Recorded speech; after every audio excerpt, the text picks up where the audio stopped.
আসসালামু আলাইকুম শিক্ষার্থীরা, সবাই কেমন আছো? দেখো, তোমাদের চতুর্থ শ্রেণীর ইংলিশ ফর টুডে বইয়ের ইউনিট 3 বা স্কুল অ্যাসেম্বলিতে তোমাদের 1.1 কি আছে দেখো। লুক এট দ্য পিকচার বলছে, ছবিগুলো দেখো। Discuss in pairs what they are doing, জোরে আলোচনা করো তারা কি করছে। এই নাম্বারে কি দেওয়া আছে তোমাদের চিত্রে দেখো। The students are singing the national anthem, তো শিক্ষার্থীরা এখানে জাতীয় সঙ্গীত গাইতেছে তোমাদের বইতে। তো বি নাম্বার চিত্রে তোমাদের দেওয়া আছে দে আর স্ট্যান্ডিং ইন এ লাইন, তারা কি করছে? তারা সারিবদ্ধভাবে দাঁড়িয়ে আছে। সি নাম্বারে দেখো দে আর স্যালুটিং দ্য ন্যাশনাল ফ্ল্যাগ, তারা জাতীয় পতাকাকে সালাম দিচ্ছে বা সালাম প্রদর্শন করছে। ডি নাম্বারে তোমাদের চিত্রে দেওয়া আছে দে আর ডুইং ফিজিক্যাল এক্সারসাইজ, তারা শারীরিক ব্যায়াম করছে। তোমাদের 2.1 আছে তোমাদের রিড দ্য ফলোইং টেক্সট, নিচের লেখাটি পড়তে বলছে। তাই আমি রাজীব, এর অর্থ হচ্ছে আমি Rajib. I am in class 4, আমি চতুর্থ শ্রেণীতে পড়ি। I study at Azimia government primary school in Chandpur, তো আমি চাঁদপুরের আজিমিয়া সরকারি প্রাথমিক বিদ্যালয়ে পড়াশোনা করি। Our school start with the assembly in the morning, তাহলে আমাদের স্কুলে সকালে সমাবেশ দিয়ে শুরু হয়। It is a gathering of all the teachers and students in the school field. এটি স্কুল মাঠে সকল শিক্ষক ও শিক্ষার্থীদের একটি সমাবেশ। Every class leads the assembly for a week in turns. প্রতি সপ্তাহে পালাক্রমে প্রতিটি শ্রেণী সমাবেশ পরিচালনা করে। At the beginning of the daily assembly, we recite from the books. প্রতিদিনের সমাবেশের শুরুতে আমরা পবিত্র গ্রন্থ থেকে পাঠ করি।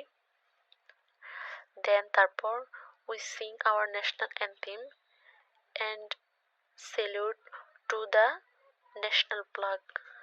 Then we sing our national anthem and salute to the national flag.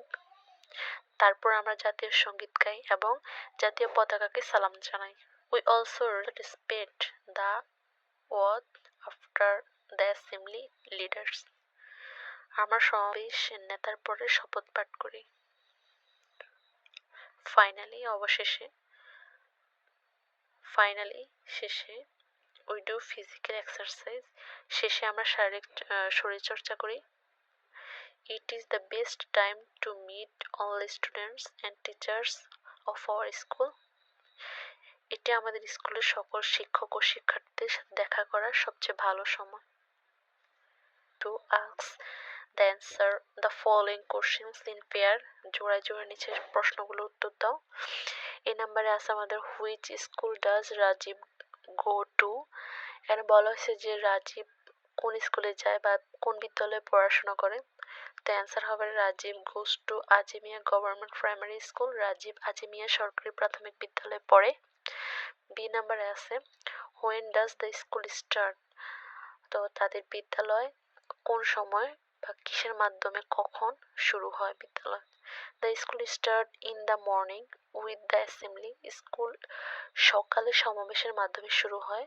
C নাম্বারে আছে how long does every class lead the assembly entrance, আমাদের প্রতি ক্লাসে কত সময় ধরে বা কতদিন ধরে সমাবেশ পরিচালনা করে।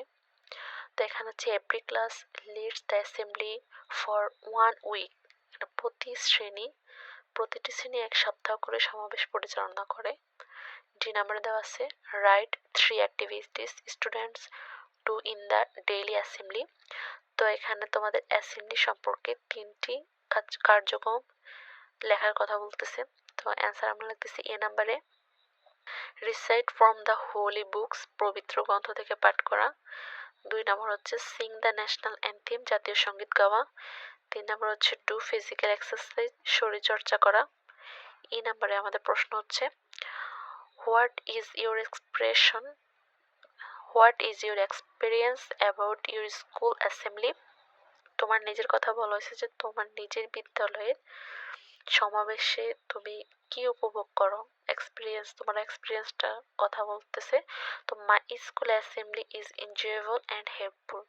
আমার স্কুলের সমাবেশ আনন্দদায়ক এবং উপকারী।